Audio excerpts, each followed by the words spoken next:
It's another predictable and depressing round of these are not facts, they're just things you made up to justify your feelings. Today's contestant, graded by Adazoo, claims that single mothers commit 82% of infanticides. Except it's not 82%, women don't even make up the majority of infanticides, let alone single mothers, so every part of this is completely wrong, achieving something of a first for this series. Well done, I guess. Now I like to show not only data proving this wrong, but also where these claims come from, and this one, because it was so wrong, took me a little while to track down. Now, I believe it comes from this article, published in a 2002 edition of the CDC's Morbidity and Mortality Weekly Report. And in it, it says, among homicides during the first week of life, 89% of the known perpetrators are female, usually the mothers. Well, if the CDC say it, then it must be true, right? Except what do I always tell you? Check your sources. Check me, check the CDC, and definitely check the author of an article for a weekly newsletter. Now, fortunately, they list the study that this figure was pulled from in the footnotes. And that would be this study. And it says among child homicides during the first week of life, 64% of known perpetrators are female. 64, not 89. So wait, where does the 89% come from? Well, the study very kindly also includes the table of data and shows that among neonaticides, 64% of known perpetrators are female, 8% are men, and the remaining 28% are unknown.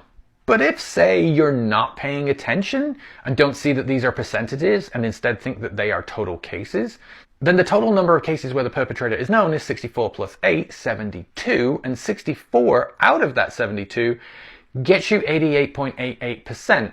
That's your 89%. That's right, the article's author was being careless, did not see that this was percent, and took a percent of a percent, and that's where we get this wrong number from. But it is wrong. Now, before the misogynists get too excited about that 64%, understand two things. The first is that neonaticides are relatively uncommon. They make up less than 3% of all child homicides.